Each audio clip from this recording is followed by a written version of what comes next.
World Cup 2026 comes to a conclusion this weekend. We have a new American brand to review, and which club got new news for their new stadium plans. Then more on today's edition of Morning Kickaround.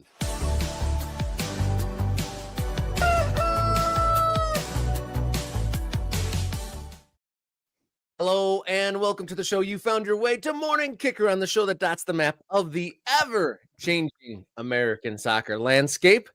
Hope you are doing well this morning. Apparently, I'm just waking up, getting my mouth moving. And to my side, we got Jason Davis, radio soccer guy. How you feeling?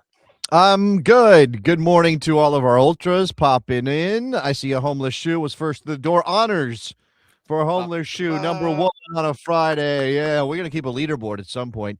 Arribas Las Chivas said, did I win? You won second place, Arribas Las Chivas. Jeff is here. Hick and Time is here. Bill is in the building. Shrimper Steve is saying good afternoon because he's over there in the UK. See, where it's a different time. John is here. Matt is saying shout out to Rob, Jason, producer Jenny, and everybody else. Callan Rees, Cool Will, Tim McDuff, Dwayne, Mountain to CFC, shout out. Champ is here. I think I got everybody so far. Zach is in the building as well. Zach's not a member right now, but you get on the screen anyway. PSU to DCU. FIFA is looking to sanctions against Argentina for political messages on the Falkland Islands by the players. Do we think anything's going to happen before Sunday? Do we? Really? Oh, yeah, that would definitely be how it worked. Quick turnaround. We know how these things work, right? By the way, the Argentine Federation is doing some shady stuff. I saw a report that they were going to play Mexico in a friendly, but then they asked Mexico to wire payment to 3 different accounts, and Mexico was like, what? That's not cool. And then, yeah. Don't worry about it, Zach. We got you. We understand. Don't worry about it, buddy. You're a ultra in our hearts for as long as you're not an ultra in real life. All right, what else do we got? Rob, we ready to go? Yeah, talking about shadiness, wasn't there something about money laundering by the Argentinian Football Federation in Florida? That's what I'm talking about. There's an investigation by the FBI, I think, into money laundering by the Argentine Football Association. And again, they were supposed to play Mexico in a friendly before the World Cup, and Mexico was like, oh, all of that money stuff you're asking us to do is not cool. We're not doing that. And then they canceled the friendly. So Argentina may win the World Cup, but they got some stuff going on down there. Yeah, not going quietly into the night, those Argentines, and definitely quite the moment for them on and off the field. Canaries, thank you so much for donating. Hopefully, Zach able to get in on that. Get clanged, Callan Rees. Get clanged out there in the wider world. Thank you for joining us here this morning. Before we get into a packed show. Oh, my God, man. Thank you so much. Get clanged. Tulsa Mario doing it up. Mr. Bob, what a Friday we're having already. This is incredible. I'm so excited now. This is great. Thank you guys so much for supporting us and keeping us going. Clang it up, Maximo Mango. Clang it up, my friend. Mucho clango on a Friday morning. You love to see it. So excited to be with you guys here today. We got some core Morning Kickaround content news to talk about. Of course, we're going to talk about the World Cup final that's going down on Sunday afternoon. Apparently, there's a bronze medal game going on Saturday. That's a thing they're calling it now. But we have a brand new American badge and brand to review. And then some stadium under construction news. My mouth is not woken up yet, apparently. Mushmouth Rob is in the seat today. It's all right. It happens to the best of us, Rob. We're going to get into the soccer, and it's all going to start flowing. It's going to be incredible. You're going to be like B Rabbit at the – never mind. Continue, please. Yeah, I was actually just down there. I drove past the shelter just a minute ago, so I need to channel that inner B Rabbit from 8 Mile. But before we get into today's segments, let you guys know that today is the final day of the Morning Kickaround merch sale. There is a code on screen right now. You can use that for 10% off. That's been running for the last 2 weeks. Today is the final day to get 10% off of a purchase at the Morning Kickaround shop over there on 4th Wall, where we got t-shirts, hoodies, hoodless sweatshirts, mugs, and more, including get yourself in on the 3rd run now of Morning Kickaround kits. Baby.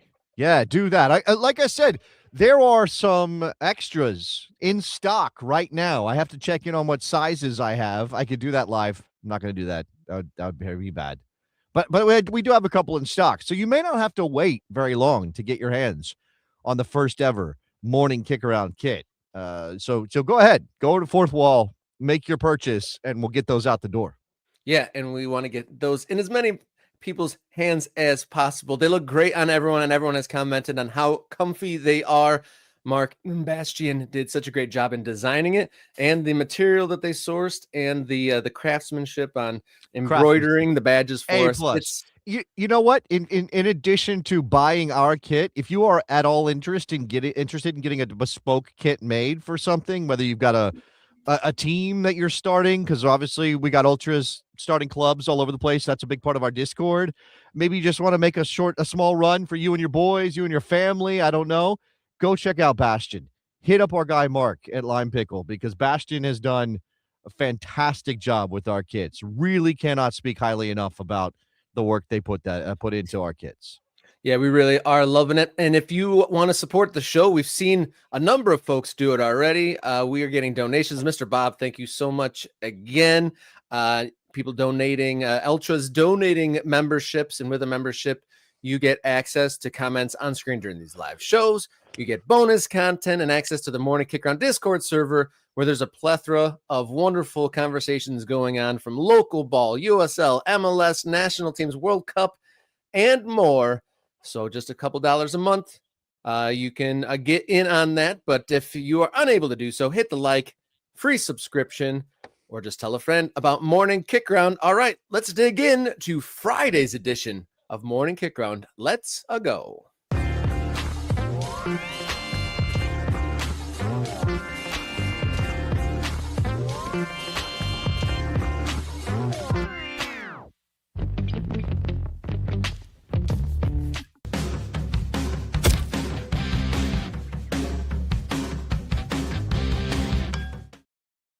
As we dig into World Cup final conversation, remind you guys that World Cup coverage is brought to you by Oakland County Football Club, who thanks the supporters for making 10 years of summer soccer special in 2026. Check out the OCFC socials, Instagram, Facebook, YouTube, and more for tons of great content and info on all the end of season events. Thank you, Oakland County FC, for sponsoring our World Cup coverage. All right. We've witnessed over 100 games and at least one really dramatic semifinal. Sunday afternoon, it all concludes Spain versus Argentina. Spain, Argentina, in New Jersey. Yeah, where we, where we all want to be whenever possible. New Jersey. No offense. No, I'm kidding.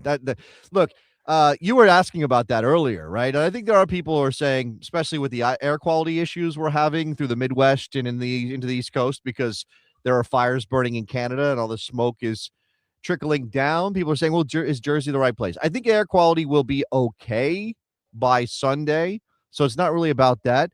But look, Atlanta was an incredible host. Seattle was an incredible host. LA was an incredible host. Even Dallas, I think, was an incredible host for the World Cup.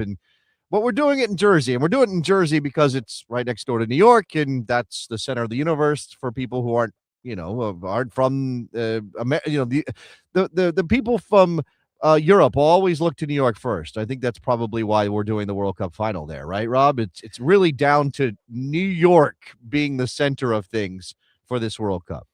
Yeah, it's one of the biggest world cities and most identifiable, probably the most flights in and out of the area. There's multiple major airports there, but of all the candid reviews of stadiums and experiences and just the way everything looks and locations, you could pick at least 6 stadiums that I think have provided more high-level experiences for fans and players than the New York, New Jersey stadium, as it's being called during this. And it's a little bit disappointing because both all the Mexican stadiums looked amazing and looked like incredible atmospheres. And then United States also has some of the most cutting-edge stadiums. Like if you look at SoFi, Dallas, Atlanta, I just think that it's a little bit of a shame that the peak stadia and location isn't being featured for the Yeah, final. look, there are lots of things to consider. And I see the chat is talking about time zone, maximum angle. New York probably works best for time zones. I mean, if you look, there Atlanta's have on been that. games that have happened here in the US that were probably in terrible time slots for people watching in Europe. And look, we go through that all the time in America. Like, We wake up at 6 a.m. to watch the games. World Cup is either very early in the day or, I mean, in the early hours of the morning or whatever. In this case, it was like, okay, Europe, suck it up. We have to do it sometimes. You have to do it this time. But it's a final. Like, you do want the biggest audience possible. So New York, 3 p.m. Eastern time. What is that? Like, it's like 9 o'clock, something like that. In a lot of Europe, in that area, it's late, but it's not crazy late. There's this that thing. Like, I don't know that this is the cathedral of football where you would choose to play the World Cup final if nothing else mattered except the building. The Azteca would be probably the number one most recognizable stadium for this sport that was involved in this World Cup. You mentioned the state of the art buildings.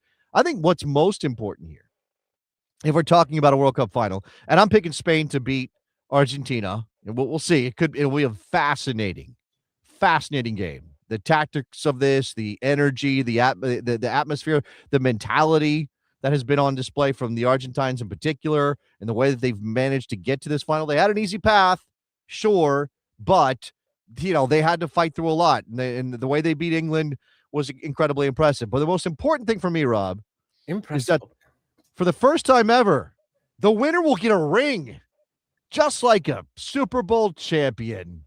What do you make of that, Rob? Oh, and by the way, just because it's FIFA, know that they're going to make a bunch of extra ones. I think, 1,900 and something extra ones? So you can buy one if you want to and put more money in FIFA's pocket. Yeah. I'm sure that these are definitely available at a retail level for sure for 6 installments of $600 or something like that. I'm sure that everyone can get their hand on this. And I'm surprised you say that Argentina win over England was impressive. I mean, when we on Wednesday's show, I had no idea which way it would go, 50-50. I could see in my mind scenarios where either team won. And I just wanted the game to be decided not by some dodgy referee thing or a VAR call that was weird. And that didn't happen. So I was happy.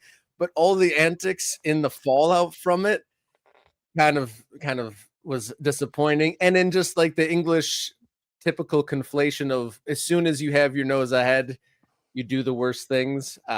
It was a disappointing end, no doubt. But to call it impressive, I mean, so I guess we should move past the semifinal, I guess, to a degree. But moving forward into the final, we'll try to keep it on we'll try to forget the whole English debacle thing, I guess. We should I spent a lot of time talking about the last couple of days, Rob. I thought we had kind of moved past it. Yeah. I'm trying to get us. I'm trying to get us past this. It would be to your point. It's going to be an intriguing final because of the styles of each team and the tactics each will play.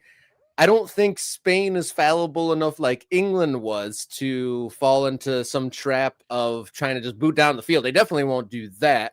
Will Spain's suffocating style win out, or will the late game magic that Argentina has provided win out once again? Will they be able to make that pendulum swing way over onto their side in that last 10-20 minutes? I think I saw a stat that their plus minus goal ratio for Argentina before the 70th minute through the tournament was like -3, but in the 70th and later was +8 or 9 or something wild like that. So can Spain keep their stuff together tight? I mean, we know they're almost metronomic in their possession and style, but can they keep it tight to the final whistle?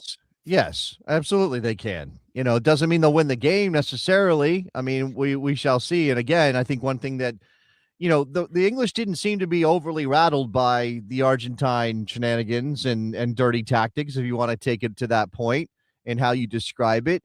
And yet it still seemed to wear on England. And, England had issues, I think, with fatigue in the final half an hour of that game that I don't think Spain will have. And, Spain can ping the ball around better than anybody on the planet. And if they need to kind of take the air out of the ball in order to get some control of the game and maybe catch their breath, they'll be able to do that in a way that England was just not able to do it. So I'm picking Spain. I don't think it's going to be easy. I think it'll be a dramatic final. I think it's probably something like a 2-1. I mean, Spain doesn't give up goals. That's the thing. They don't, like, defensively, they are incredible because of their ability to take the air out of the ball. So I'm picking Spain, but I expect it'll be a show. We'll see if Lionel Messi can step up one more big moment for Argentina before he probably does exit the international scene. This might be his final ever game for Argentina, because how can you do better than a second consecutive World Cup final, win or lose? Yeah. It's people have counted them out before, saying this is the last. It was the last Copa America 2 years ago. It was the last World Cup 4 years ago. So it's hard to count them out. But I mean, time keeps ticking, and 4 years is a long way off. But yeah, I would have to tip it to Spain just based on what we've seen. But kind of just to step back and look at the tournament in general, folks have asked me if has there been any upsets or anything like that, and I was like, well, we got here to the Final Four as the top 4 seeds, so you wouldn't think so. But you think a story that stands out, the Cabo Verde thing. I mean, not losing to either of these teams throughout this. I mean, that would be an outstanding underdog moment, even though they didn't get to the final stages.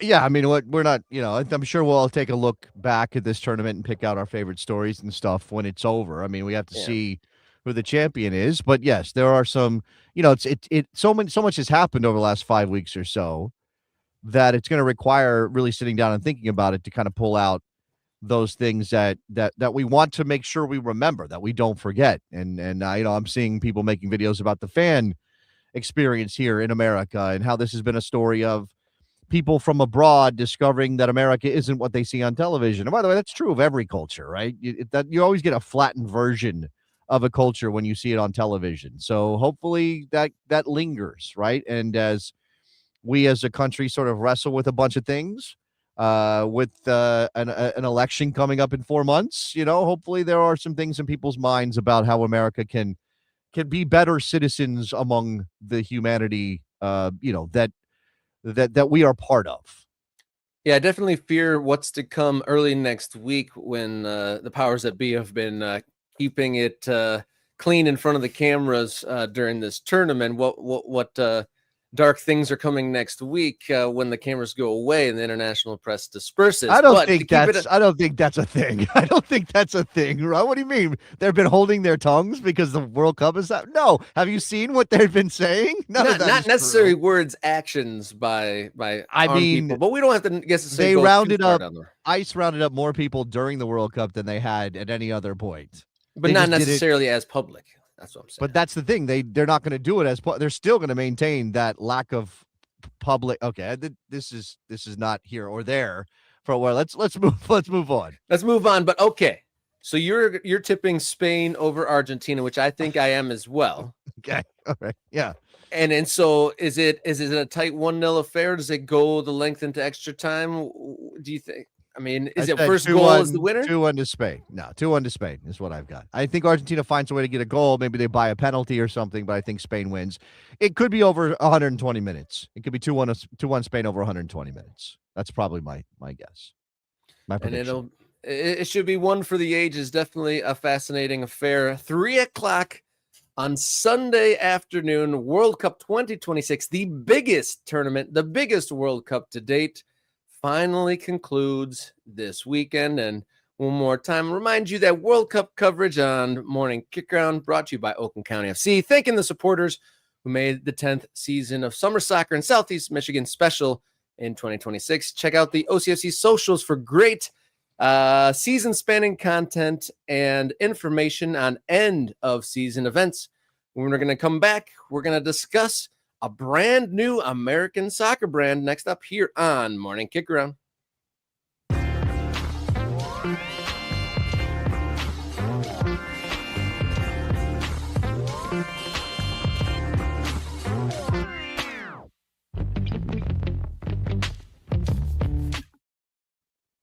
Our next segment here on Morning Kickaround is brought to you by 44 Boots. And big thanks to 44 Boots. And 44 Boots is an international collective of football writers creating the first season-by-season history of Europe's major leagues and tournaments. Big thanks to Craig Kerr and his collaborators. They have made these books chronicling year by year the seasons in Europe, and they want to let you guys know that you can catch up on stories, league information, tournament, national teams, and summaries of even smaller leagues via these editions. It is a collective of writers where they focus on stories around the game, not just the results. For example, there's a chapter about the England captain and arrested and accused of stealing a diamond bracelet in Colombia during the 1970 World Cup. There was another story in one of these editions of two Dutch teams with stuffed seagulls in their museums and continue to argue whose seagull was the one murdered during a match. You can find these 44 Boots editions via Amazon. You can get a physical or an ebook. You can Google 44 Boots, sends you to the section. So the full title matters. Type out 44 Boots. You can see it right here on the book.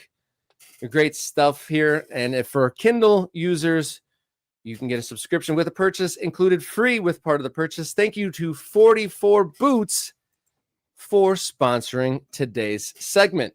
All right. One of the keystone pieces of content for this show is the branding of new American soccer teams. And we got one that's been waiting for quite some time. We featured this team, Oklahoma City. They had a team that's come and gone over the years, and there's been a big push to get a stadium and a new brand, and it was revealed this week. Jason, what did that look like? Okay, so we, as you said, we have talked about this team and waiting for some time now. OKC Energy was the team in the USL that shuttered because of a lack of a stadium plan.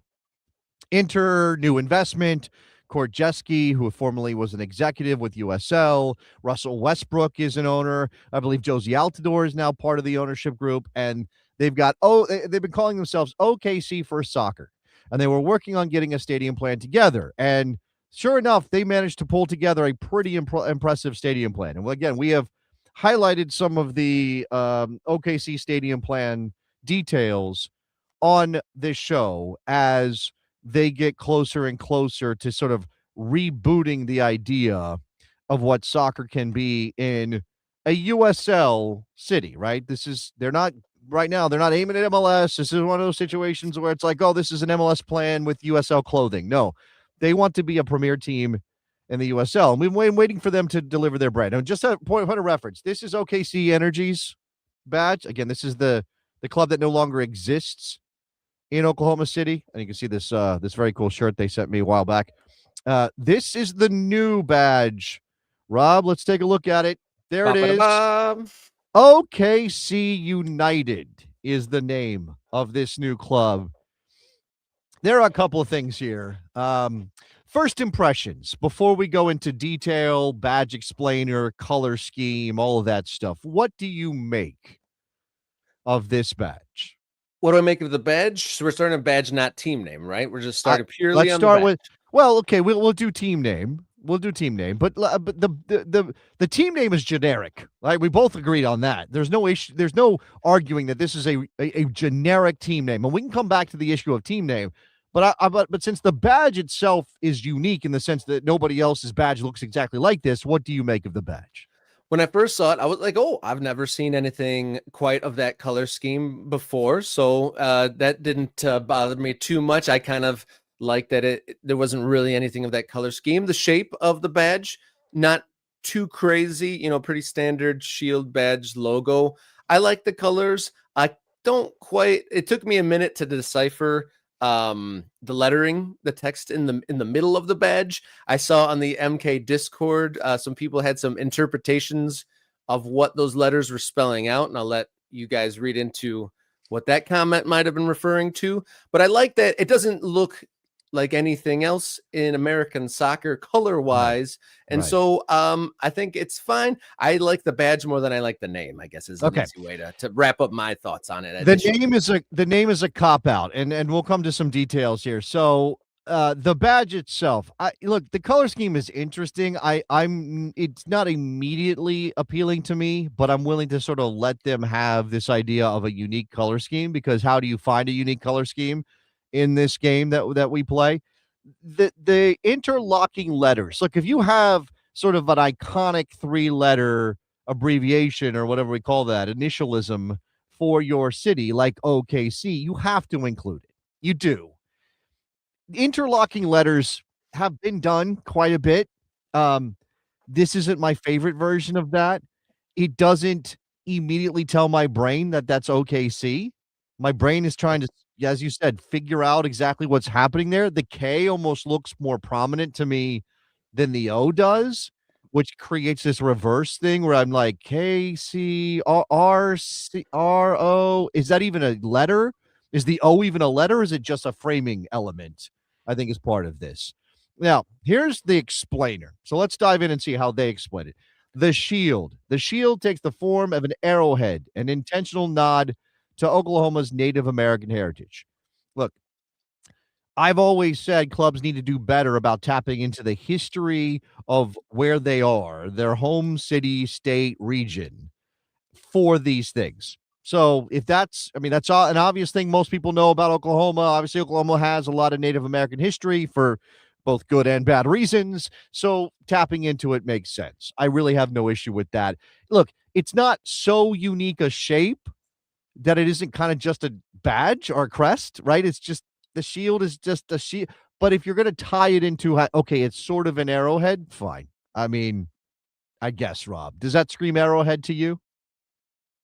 That's not what I immediately thought of. No. Okay. The I pattern, thought of a shield. I thought of a shield. the zigzag, right? It just looks like a soccer shield. Like it just looks like a soccer club shield. But if you're saying it ties into arrowhead, okay, fine. I'll let you have that. The zigzag pattern that borders the shield draws from Jim Thorpe's Sack and Fox name, Watho Hook, meaning bright path, and reflects a view of life's journey not as a straight line, but as seasons of growth, change, adversity, and success. Wow. I mean, I've read a lot about Jim Thorpe. Jim Thorpe is an immense figure in Native American history in this country, obviously sports history in this country. Tying into Jim Thorpe, sure, I guess. I mean, he was born in Oklahoma, right? He is Native American. You're using that motif, I suppose. Right? I don't know if that's like a symbolism of the bright path, then I guess I have to trust them on that. I guess so. It seems like really, really a reach, in my opinion. But I mean, I guess it's nice to add meaning to things and shapes. But okay, all I got to say is okay. Yeah. All right. All right. So let it be. Let it be. The monogram at its center, an interlocking OKC monogram sits inside a ring of 39 sun rays representing each of the 39 federally recognized tribes headquartered in Oklahoma. Again, very heavy on this idea that this is tied to the Native American heritage of the state of Oklahoma. Those 39 federally recognized tribes headquartered in Oklahoma, not all of them are from Oklahoma originally. I don't know how you are you making a you're doing a head nod. What was that? Was that wrong? Well, they're not from Oklahoma. Where are they from? Oh, well, okay. We're not going to do Trail of Tears history on Morning Kickaround. Okay. Fair enough. All right. That's the explanation I wanted. Okay. I mean, the ribbon, a ribbon carrying the club name anchors the crest below. That's pretty standard. I think that's, everybody wants to put the ribbon in just to make sure everybody knows what this is. And therefore it says the name. Man. Go back for just a second before we move on. The one thought that I had, the one thing that keeps coming to mind, I see a couple comments about people getting kind of mesmerized and lost into the lettering in the middle. I keep on thinking of, do you remember when we were kids, like spiral graph art? Yeah. That's kind of spiral graphs keep coming to mind. The sun ray element, the 39 sun rays kind of does look a little bit like that. All right, let's move on. The color scheme. The club's color palette is inspired by the Oklahoma sky. Midnight blue, pink sunset, and ivory cloud lead the identity, with twilight blue and hazy blue in support. Together, they capture the beauty, tenacity. Can you capture tenacity with colors? Joy and wonder of Oklahoma's defining natural landscape, from the raw power of a spring thunderstorm to the majestic awe of an autumn sunset. By the way, this is a Matt Wolf design, if you were wondering. Although the story is that Russell Westbrook was part of the creative input that led to this. So here is from OKC United's website. Matthew Wolf, one of the world's foremost sports designers. And what has Matthew Wolf done off the top of your head? He did the new Chicago Fire. He did LAFC. I think he did Oakland Tulsa. County FC. He did Tulsa as well. He did Oakland County FC. That's right. Rob's home club. LAFC. It mentions his resume. My goal is always to create an identity that's long-lasting and properly reflects the community. The OKC for Soccer project is unique, and I'm looking forward to helping club. This is before, obviously, the design was out. And here's Russell Westbrook. A crest is more than a logo. It's a mirror, he says. It has to reflect the city, the people, and the club all at once, and it has to earn its place on a uniform. Oklahomans are proud and resilient. They don't need to be told what they are a part of. They feel it. That's what this crest is built on. Every element ties back to Oklahoma's past, present, and future. When you see it, you know it's OKC. I try to have as much grace about these things as possible. Like, try to give as much leeway as I can, because it's hard. Like, this is hard, Rob. This is not an easy thing to thread a needle of, like, making people happy. And that speaks to the name, too. I hate that they went with OKC United. I hate it.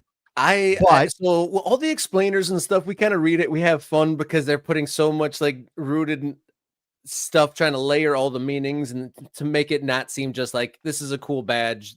We liked it, so we made it. But what made me really roll my eyes was that they took in thousands of naming suggestions and everybody had their say. There was all this thought and suggestions put into it.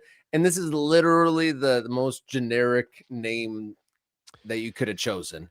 And you said it when we're warming up, like, hey, if you're starting from scratch, like, why don't you just like be yourself and be a thing standing in your own, and then maybe let fan and supporter influence, like shape the cultures you move forward. But to start is odd. But then if you had all these suggestions, I'm sure there was something a little bit more creative amongst those thousands of entries, a little bit more interesting or unique than OKC United.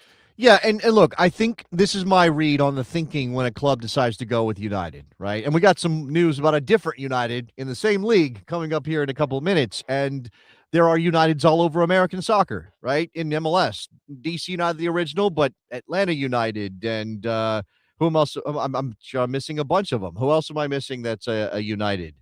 A United officer? Should we start at the top of the heap? Should we go MLS? How many Uniteds in MLS? We got Minnesota. I forgot about that. That's what I was trying to get to. Minnesota United, Atlanta United, DC United.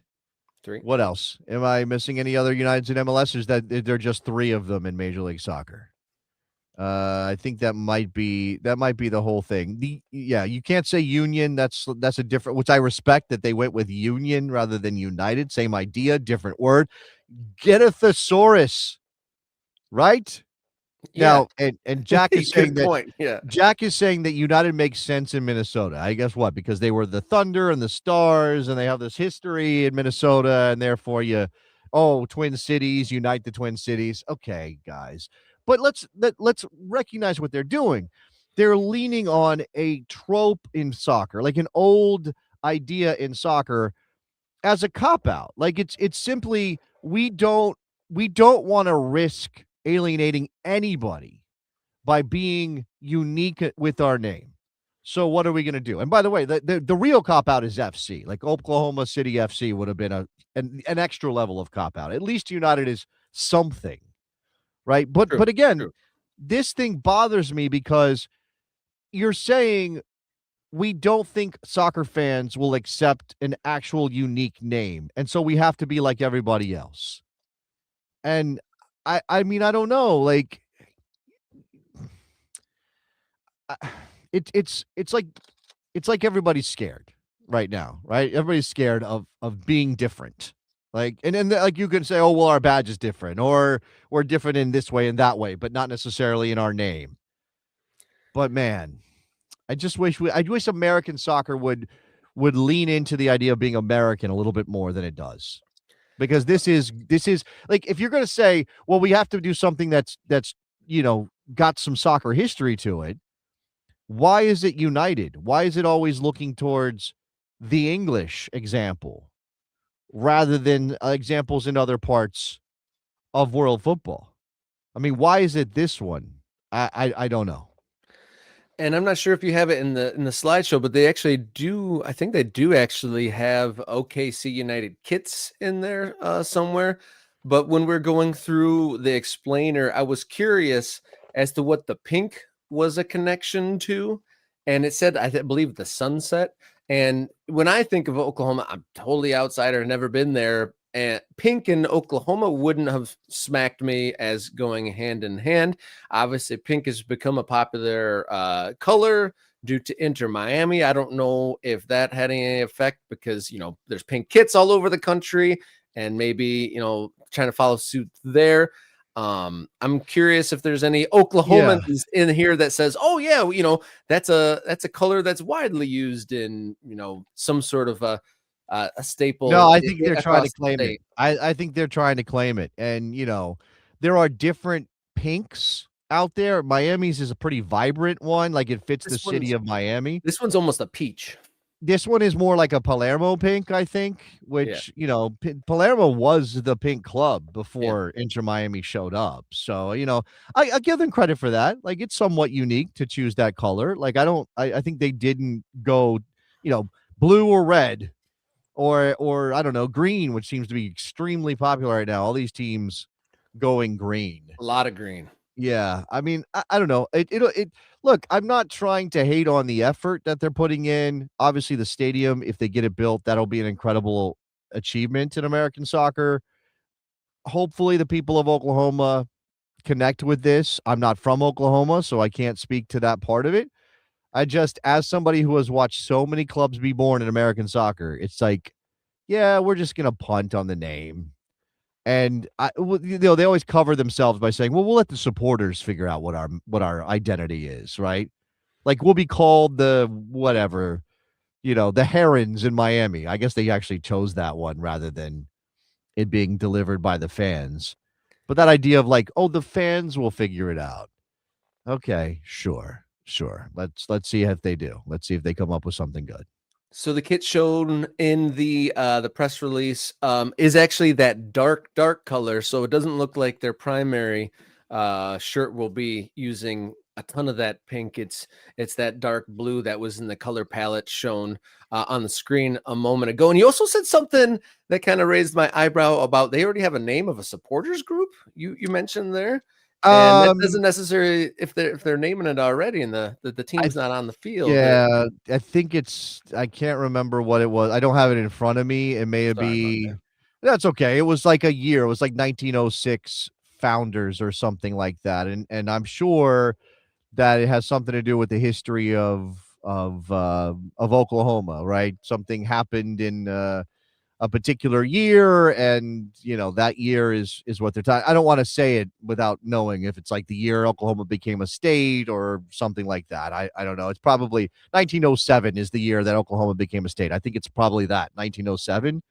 Tosamara is saying in 1910. We'll have to double check on this information because we seem to have crossed our wires on that. But yeah, that's that's just the founders program, right? Like, that's the early adopters, supporters mechanism. We're like going to get you to pay us some extra money, and then you can call yourself a founder of the club. That hopefully there will be independent supporters groups that pop up around the club and I have a relationship with the team, but are actually independent. Let's hope for that, Rob. Yeah, and keep your comments going. What do you think of this latest American rebrand here in the Discord, the Morning Kickaround Discord? If you're a member, I have they definitely weighed in there. further clarification from our guy Mario, who would know, being in Oklahoma. He's saying it's 1910, and it is. I checked. It's the 1910 Founders Club. And he's saying that's the year that Oklahoma City stole the capital from Guthrie, Oklahoma, which I don't know that history, but that sounds great. Okay, this is we have some information on the other names that were up as finalists. All right. OKC Bison FC, Okay. OKC Lightning FC. I don't know. We got to check IFC on all these. OKC Thunderbird would have been amazing. That would have been an amazing one. OKC Wind. Wind is a little wishy-washy, but Thunderbird, I'm digging Thunderbird. If you don't know the Native American history of the Thunderbird, go look it up. It's very cool. The Air Force's acrobatic squadron of fighter jets is called the Thunderbirds. I idolized those guys when I was a kid because we would go out to air shows every summer when my dad was in the Air Force and watch the Thunderbirds fly. It's a very cool hit. That would have been great. I would have been on board for that. Yeah, I've seen the Thunderbirds on multiple occasions, but the wind, man, there's so many memes that could come from the wind. It's like, what's their warm up meal? It's probably some beans or something, right? Or they could get swept away in the wind. Bison, that would have led to some pretty interesting badge designs. I mean, there's probably a lot you could do with bison imagery there, but the latest addition into American soccer club branding. Here we are, and keep the conversation going. And remind you guys that today's segment brought to you by 44 Boots, Writer Collective, documenting season by season European club football. Those guys have, each book is dedicated to a year of European soccer, and each chapter is a separate story of a league, tournament, or a specific moment in European football. You can find these books, both the physical and ebook, on Amazon by searching 44 Boots, The Complete History of European Football. I want to clarify that from the top. You have to search for that whole name, 44 Boots, The Complete History. I would recommend when you search putting 44 and Boots all together as one word. That's the way that you should search this if you want to check out these books and maybe check in on the history. There are lots of books that cover sort of a broad spectrum of history and maybe dip into various seasons. But what's great about 44 Boots is it does tell you the story in a book of one season. Like, there's depth there you're not going to get anywhere else. But like I said, check out put in 44 Boots, all one word. Yeah, and this is a writer collective doing it as a collective thing. But I was impressed. The bibliography is about 10% of the back of these books. So they're digging into their sources. This isn't guys pontificating. These guys are digging into the history and getting all the stories. And when you zoom into something, you really get more details. Just even in this World Cup, like the stories from the first week seem like distant history. So these guys documenting year by year of European football. Thank you to 44 Boots for sponsoring today's segment. And we come right back. Soccer under construction. Who got good news on their new stadium plans? Stay with us to find out.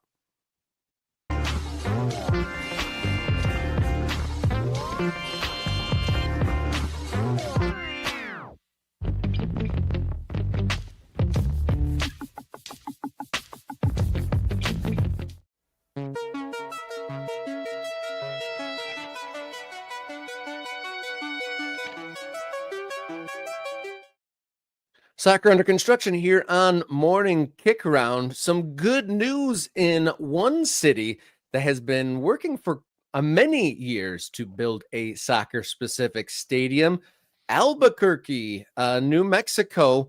There was an appellate court ruling that is a legal win for the city and New Mexico United in their years-long quest to build a soccer stadium. The latest decision removes one of the biggest legal obstacles facing the project, but it also does not guarantee the stadium will be built on a Balloon Fiesta Park there in Albuquerque. But it is a major roadblock that has been standing in their way. Yeah, so the neighborhood associations filed this lawsuit against the proposed stadium at Balloon Fiesta Park. It's been going on for 3 years now, something like that. Obviously, right now, New Mexico United plays at Isotopes Park, which is a minor league baseball venue there in Albuquerque. We got a chance to go last year. And, they do what they can with that venue. And it's probably as good a scene as you're going to see in American soccer playing in a minor league baseball stadium. But they are interested in building a stadium. And this Balloon Fiesta Park plan has long been their preference. I think they have been identifying or looking for other areas. And I see there's some people in the chat who might understand a little bit about the geography of Albuquerque and sort of where Balloon Fiesta Park is relative to other things in Albuquerque.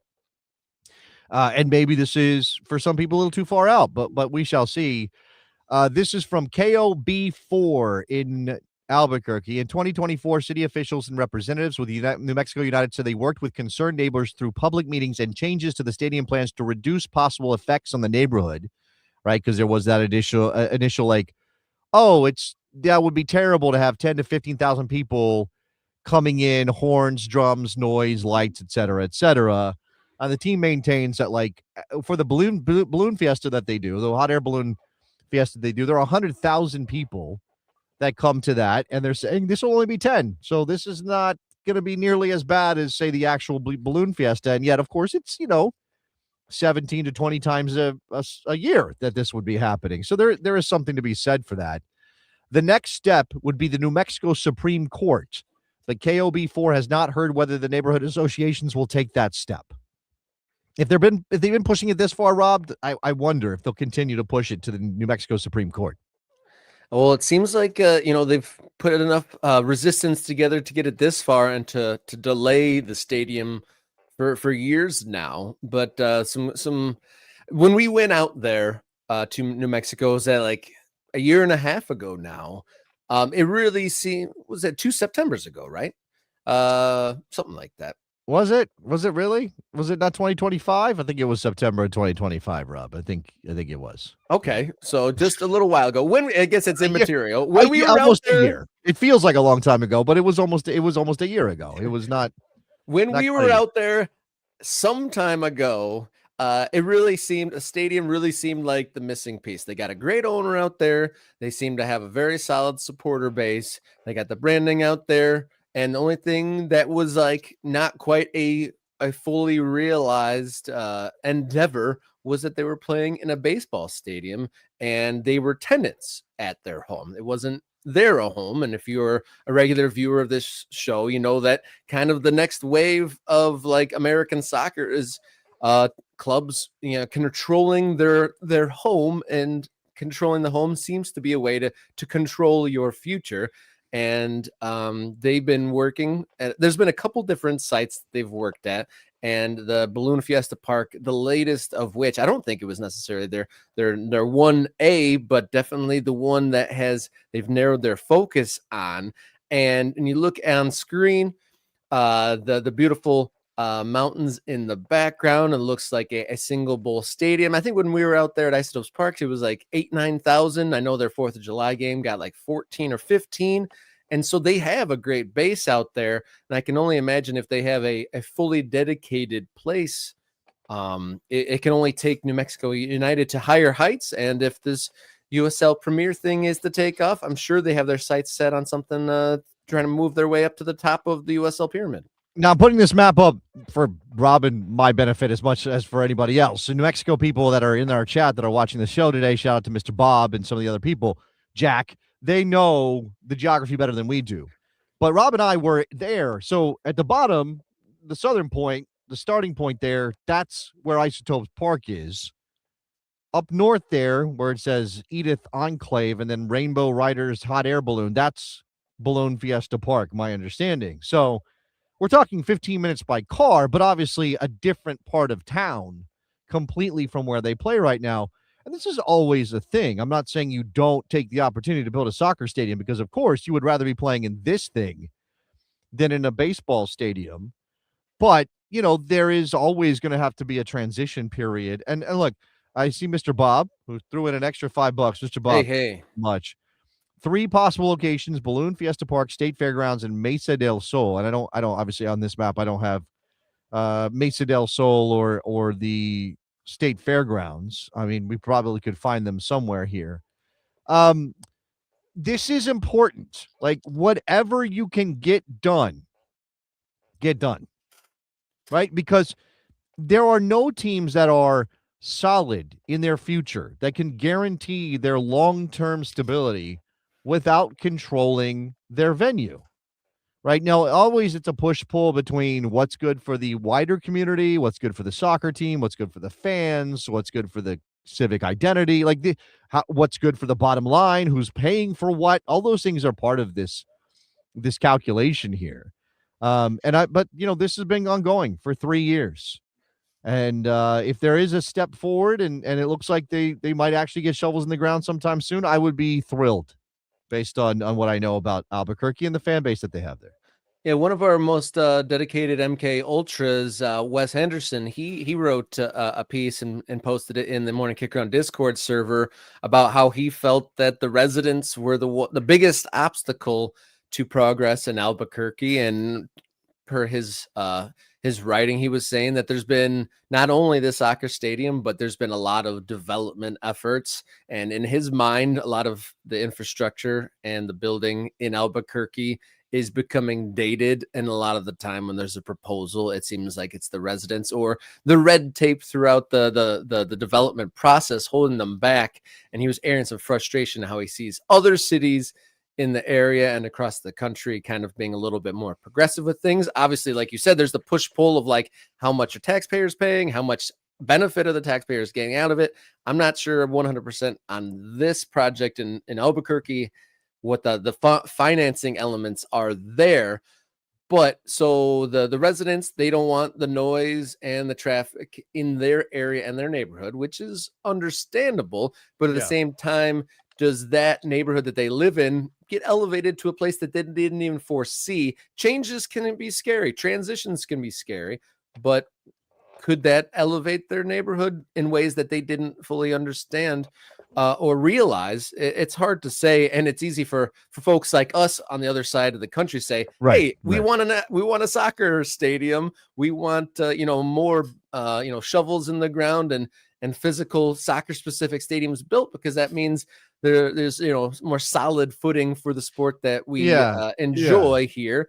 But I mean, I guess where's the balance there? I mean, I can see where people are coming from, but often once the construction on the hubbub is done, a lot of people maybe just like the World Cup is a great example. When there was the people of Foxborough had all this anxiety of these foreign people or World Cup, soccer ultras or enthusiasts coming to their city. But then when you see those, man on the street sort of interviews, once the games are done, they were saying, I didn't realize how much fun it was going to be. And I didn't realize, what an uplift and an enrichment filled experience it was going to be. I guess. So what are the stadiums that are a little bit established in the last couple of years? Because I was going to say, maybe we could, poll some people like in a place that just recently had a new stadium built in their recent past. I mean, everywhere is different, though. Everything is every place is unique in terms of like, okay, are we dropping a stadium into an urban environment where it kind of fits in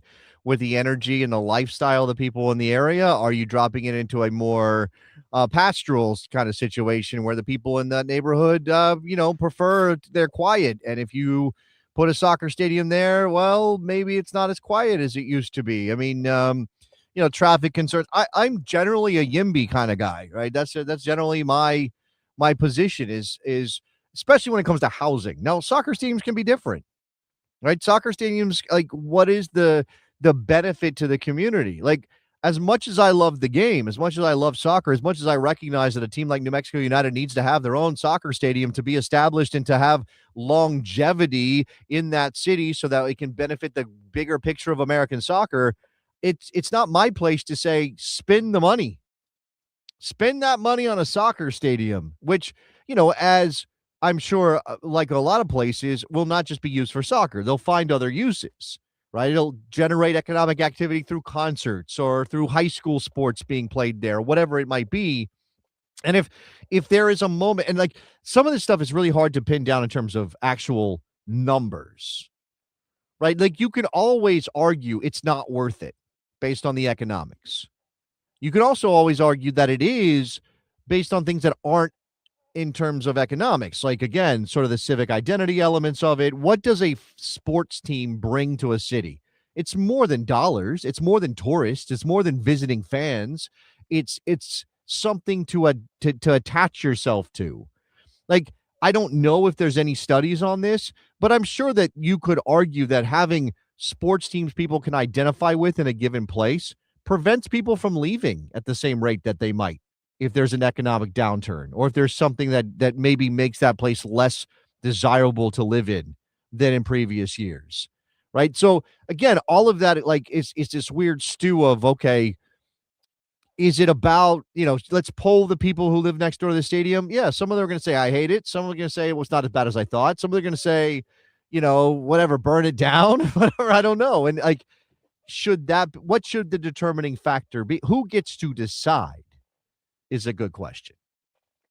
Yeah, who gets to decide? Good question indeed, and hopefully it's a mix of public officials with public comment and some folks.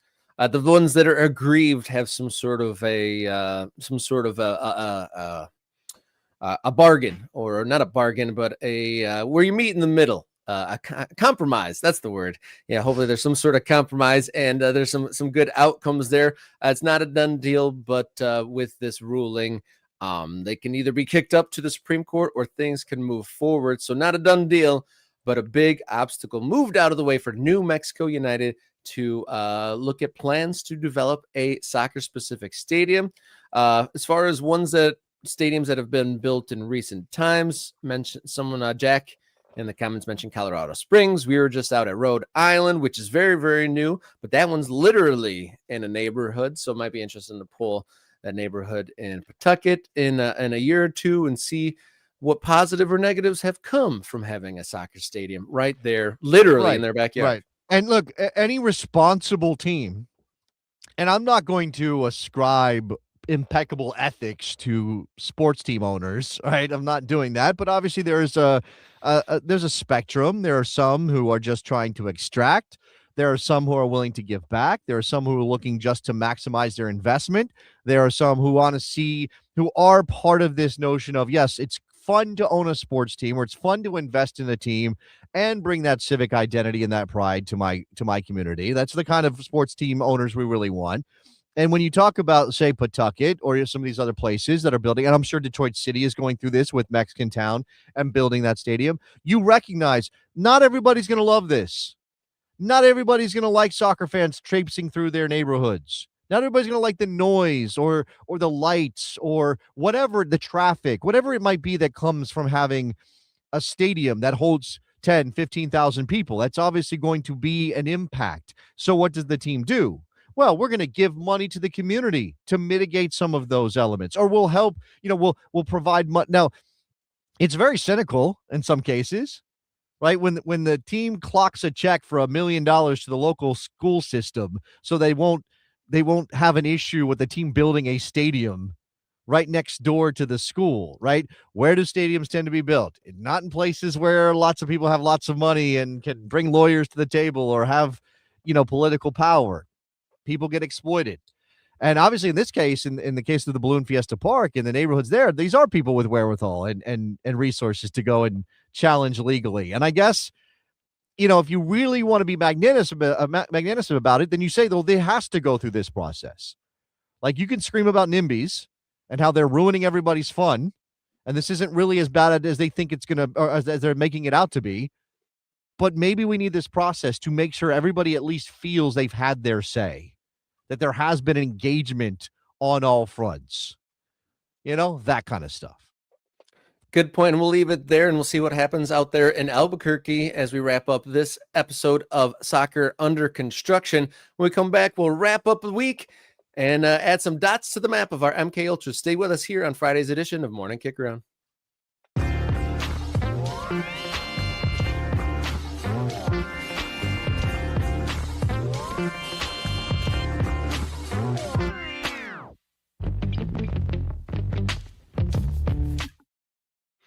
Welcome back in. Morning Kickaround, end of the week here on Friday. And one of the things we want to do is add dots to the map of our MK Ultras. Amongst the perks of becoming a channel member, you get your comments on screen during these live shows. You get access to bonus content and access to the Morning Kickaround Discord server. And in addition to that, you get to put your dot on the map so we can get a look and document where the MK Ultras are scattered all across the country. So if you have accepted, I think there's at least 16 to 20 gifts have been donated during this show. Right. Not dots. I'm saying if you accepted a membership and you became a new member during this show, throw your location, your city, and the clubs you support in the chat here. while we get going. I think Jason has booted up the MK map machine. Yeah, And it's still giving me a little bit of trouble here, Rob. So I need you to pad. Talk about I don't know, Clausen? Is that what it is? What is it? Where's your where I live, yeah, yeah, talk I about live. what if a stadium came to Clausen, Michigan? What would happen then? You know what's actually funny is there was an opportunity that might have happened, and my neighborhood NIMBY'd it up and said no baseball stadium in Wow. Clawson. It was before I moved here, probably about 15 years ago. There was a minor league baseball stadium where they built it about half an hour north of us, where it's a self-contained summer baseball league. So it's 4 made-up teams that all play each other throughout the summer, and it's quite a unique thing. It's actually a hit. And so it's not there's real baseball. It's not Savannah Banana Ball, but it's like an independent league where it's like made up teams, and they just play each other through the summer, and they have all sorts of family amenities and all that. But the NIMBYs in my neighborhood said no. So I do have experience in what we talked about in the previous segment of people striking down a stadium in their town. Okay, interesting. That is interesting. I've never been in a community that's had to wrestle with that. They were talking about building a new arena for the basketball and the hockey team here in DC on the Virginia side of the river, and that got people all worked up. And this stuff is always complicated. All right, here we go. I think I got it. There's the map. There's our Ultras map. It's ready to go. Yeah, Jason, you had to fire up your was it a 2008 Macintosh you got here with this map? No. It's just for whatever reason it wasn't loading. But yeah, okay. Here's our map. I always like to go to. I think we can view this. How do I do that? Where I view it as Google Earth globe mode. Yeah, we'll figure it out. It's here somewhere. I'll figure it out at some point. But do we have any dots that I could add before we go to Google Earth mode, Rob? Google Earth. Okay, Earth. so we have at least one new dot to add today. It is our guy Maximum Mango, great new addition to the crew. He wants his dot added to Tucson, Arizona. Tucson, Arizona. All right, Max, and are we going with Maximum Mango for this name label? Is that what we're doing? Is that what you prefer, or? All right, excuse me, Mr. Mango. What is your preferred nomenclature? I will leave it Maximum Mango until he tells me otherwise. But I see FC Tucson is on his list. What else? He's got FC Tucson, Phoenix Rising. I just spelled it wrong. I spelled Tucson wrong. I knew I was going to screw that up. My apologies. It's Tucson, not the other way around. Phoenix Rising, okay. San Diego Wave. There. Okay. NWSL. And the one and only Tottenham Hotspur. Ooh. A team that nearly got relegated and yet had a defender in every one of the World Cup semifinalists. When Pedro Porro scored basically the nail in the coffin for Spain against France, there was in the bar that I was at, there was a lot of people saying like a Hotspur player really was the decider to seal the World Cup final. Christian Romero, Pedro Porro. Who else? Who's over there on the England side? Is there a Tottenham player in there that I'm missing? Who's in there? Somebody's in there. Jed Spence. Jed Spence, yes, of course. Big Jed. Yeah. What DJ Ed. Yeah, and then who am I missing? France. France had a Tottenham player in there somewhere. I'm sure I'm missing somebody who was a Tottenham player. Yeah, I don't know. Anyway.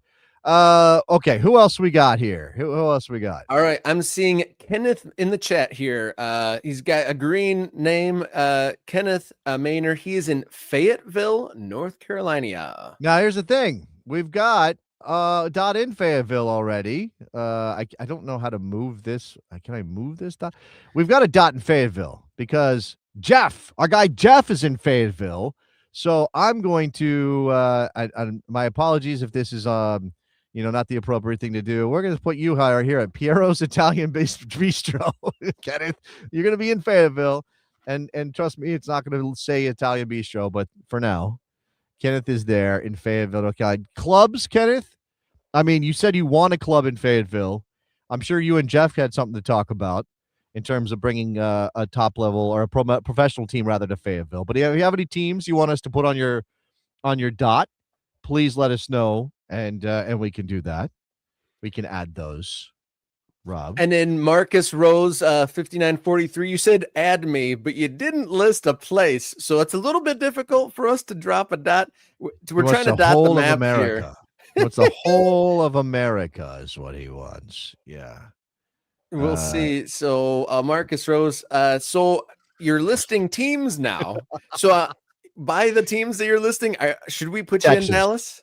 Probably in Texas somewhere. Kenneth is going to come back to me with his clubs, so we'll leave Kenneth to be alone for a minute. We'll go. Let's see.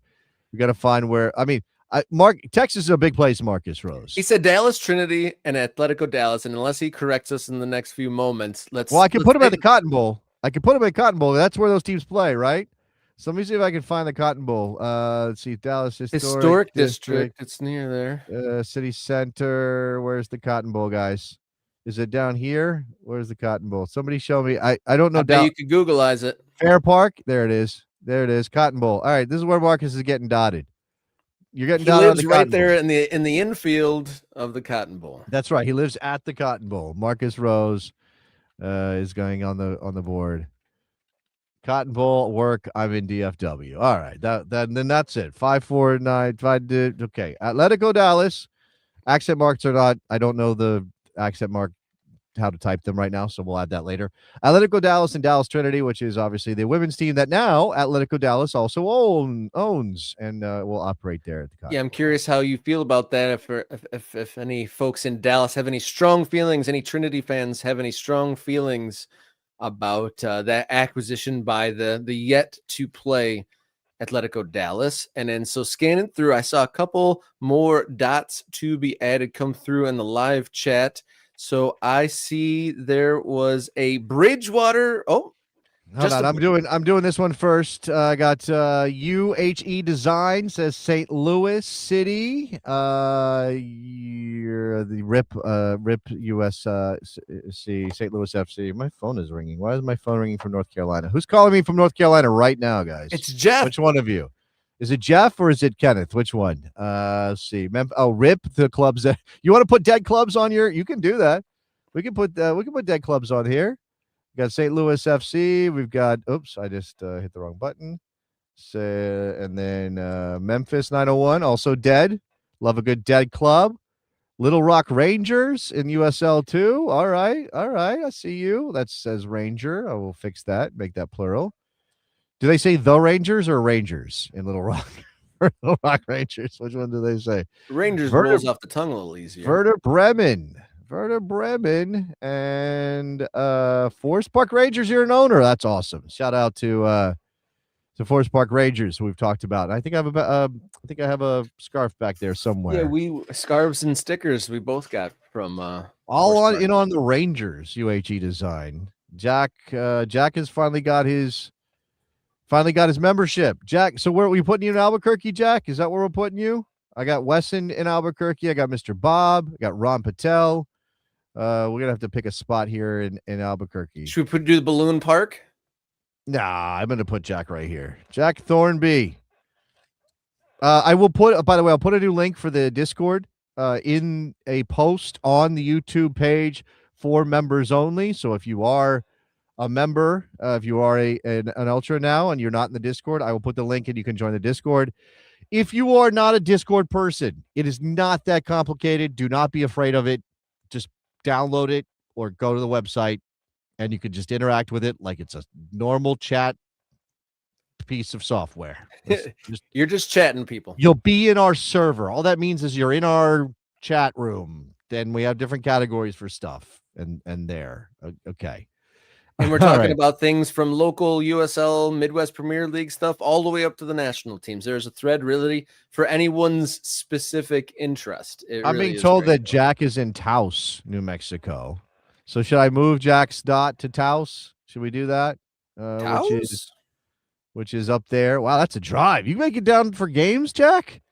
Wow, he does. Jack says, Mr. Bob says Jack takes the long trek from Taos to attend United matches in Albuquerque.